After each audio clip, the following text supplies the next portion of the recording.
Welcome to this challenge. Today we're going to go over a simple system involving an object sliding down an inclined plane, the old classic favorite of classical physics, and we're going to show that this system can be studied using the virtual crash system, which is, after all, a physics simulation software utility. So first we're going to set up our inclined plane. We're just going to select our plane object, and this is the trial version of the software that I'm using. So you can do this yourself for free. Go to www.vCRASHusa.com and download your trial version. Let's set the plane at, we'll just pick a random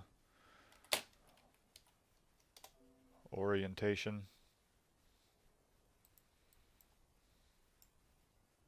And we see part of it's underneath the XY plane. If that bothers you, we can elevate it. I think that's okay. Let's change the color to something like that. Okay. Now all we need is an object to slide down that guy, and we'll pull a vehicle into our scene simply by left-clicking on the vehicle object from the menu on the left side and just dragging and dropping into the scene. Now in the demonstration version, all the vehicles are the same. Sorry, it's just meant to be a demonstration of the product. But that's okay. You can still perform whatever tests and experiments you feel you need to do to get an idea of the workflow and functionality of the virtual crash software products. Now these vehicle models are already rigid bodies, so we don't need to do anything special as far as going to the create physics make rigid body selection. The vehicles already come in as rigid bodies, but the plane is not automatically a terrain object, and you can see the vehicle will pass through it. So let's make that plane an unyielding terrain. And now the virtual crash system knows that if there's a rigid body hovering over it, it should try to optimize the position initially so that the object is sitting on top. And you can disable that feature if you'd like to, but it's handy in this case for our experiment we're doing today. Let's go to a few different views. And here's another neat thing about the virtual crash system. You can set up these multi-pane displays. Each one can have a different profile view if that's what you want. And each one can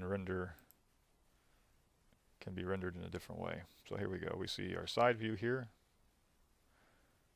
Here's our car accelerating down the plane. I think I want to make this plane a little bit longer.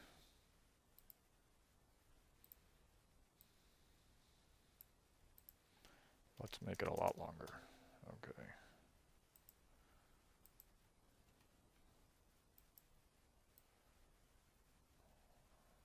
Okay. So our car has an initial velocity of 0 miles per hour. I'm going to lock this plane so I won't move it anymore. And I let the simulator go, press play, and we see the car accelerating down the inclined plane until it hits the bottom. So the question is, how do we know this physics simulator is doing the right thing? How can we trust it? Well, let's do a little data analysis. If you've watched some of the other videos we've posted, you will not be surprised at what's coming next. First, I will propose that we construct our own mathematical model to develop our own expectations of what the virtual crash system's behavior should be. And then we'll just compare our model to what virtual crash gives us, and we'll see that there are no surprises.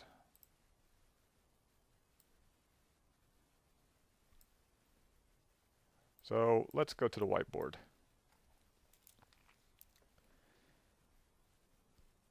Let's draw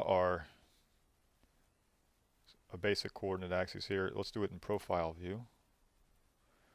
And let's call this X, and we'll use Z hat for the vertical direction. Now what we've done is we've created an inclined plane, and the angle of inclination I don't remember, so I'm going to look. I've already forgotten.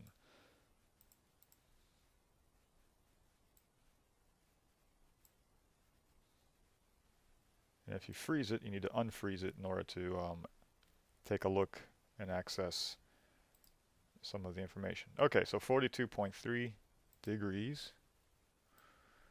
And I'm going to call that theta for you lovers of Greek symbols.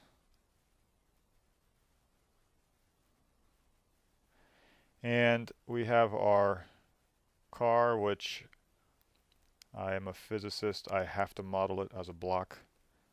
There's really no choice. And I'm going to draw the car center of gravity here.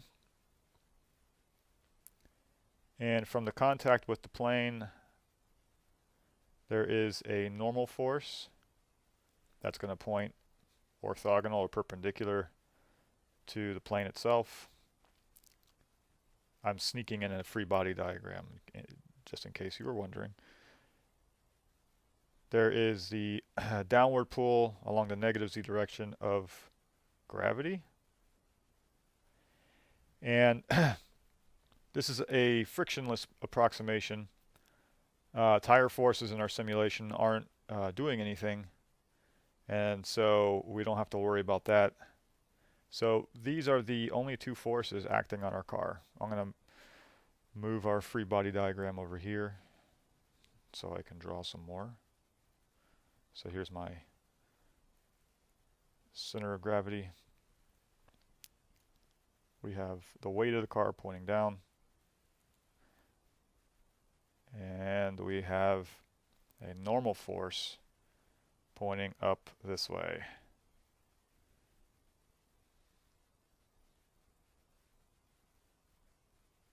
And that angle is theta. Here's x hat. Here is z hat. Okay, so this angle here is also theta. If you don't believe, just imagine what would happen as the angle of the plane goes down to 0 degrees. You would have this axis that the normal vector is aligned with also go to 0. That's how I like to imagine and keep the angle straight. Or you can go through the simple plane geometry exercise and prove it to yourself. Let's now rotate and look in a frame where the normal axis is pointing along some new direction, z prime, and along the plane, which is 90 degrees from z prime, we'll just define a new axis, x prime. And we're free to evaluate the forces in any along any coordinate axis we wish. So we're going to evaluate the forces on our mass using z prime and x prime. So if we add up all the forces along z prime, we know that the car or the block is not accelerating upward or downward, if you will, along z prime. We know it's in static equilibrium. Even though the car is going to move down the plane, it's not going through the plane or elevating from the plane. So we know that the car's acceleration along z prime must be 0, the net acceleration. Well, that's just equal to the normal force, whatever that is, minus the component of the weight projected along the z prime axis. And so that's just mg cosine theta. And so the normal force on our car is going to equal something like mg cosine theta, and cosine theta goes to 0 as the plane approaches 90 degrees, which just means that there's no normal force and your car is effectively falling, free falling. Now let's do the same thing, more importantly, for this problem. Let's sum up the forces along the x prime axis. The car is accelerating down the plane, so this is not going to be 0. And that's not surprising because there's nothing over here, there are no vectors over here to balance out this component of the weight vector. So that's the only thing acting along, this component right here is the only thing acting along x prime. And that's just equal to mg sine theta. And so we expect, just canceling those m's out, that where friction or tire forces can be neglected, our car should accelerate at the rate of g sine theta down that plane. So that's what we're after. And so this is our simple mathematical model based on physics. And now let's do some experiments. Let's do some measurements and see what we get. And you'll not be surprised, I'm sneaking in a spreadsheet which we'll use to keep track of our results. And what we're going to do is we're going to sample the car's velocity at various points down the plane, and we're just going to keep note of them in our spreadsheet. So let's make our spreadsheet. Here we'll have time, and here we'll have the total velocity in miles per hour, which will then convert to feet per second.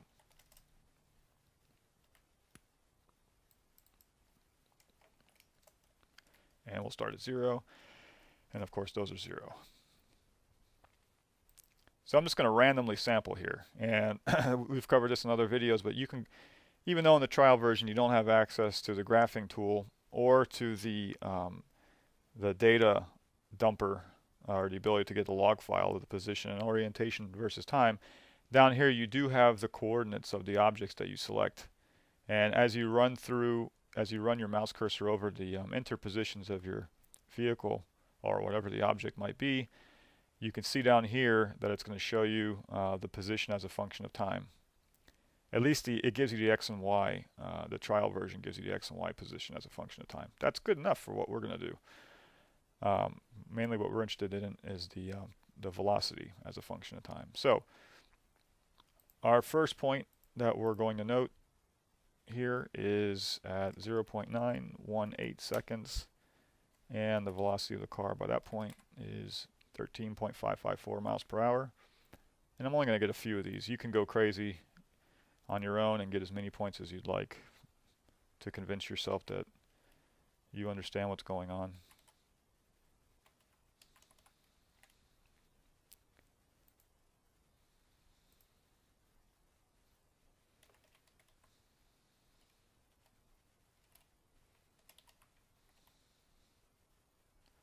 And let's get this last one here.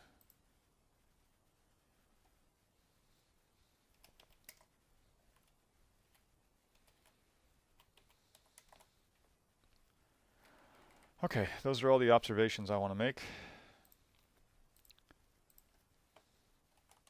Observations, or measurements, whatever you want to call them. Now let's convert from miles per hour to feet per second. And now we're going to do fit to the data.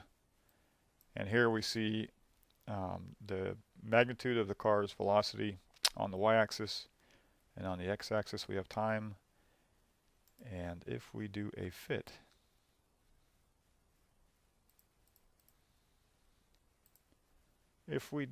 to the data, since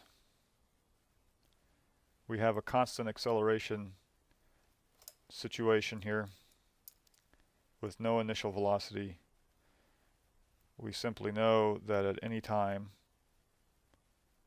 where the initial velocity is equal to 0, we expect our velocity to just be ax prime times time,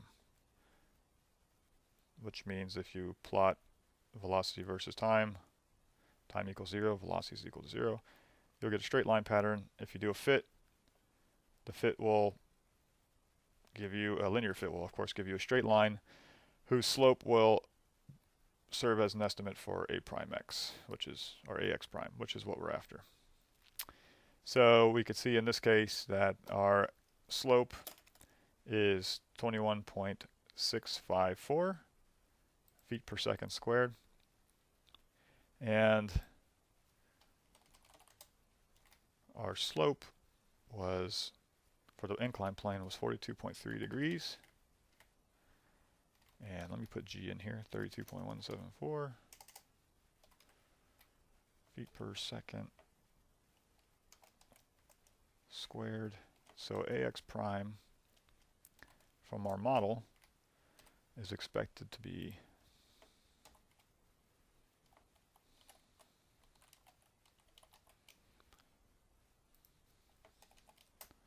that 21.6535 feet per second squared from our model based on physics, and our fit tells us from our observations using the virtual crash system that that car is accelerating down that plane at 21.656 feet per second squared. 21.6535, 21.656. So I think we can declare victory.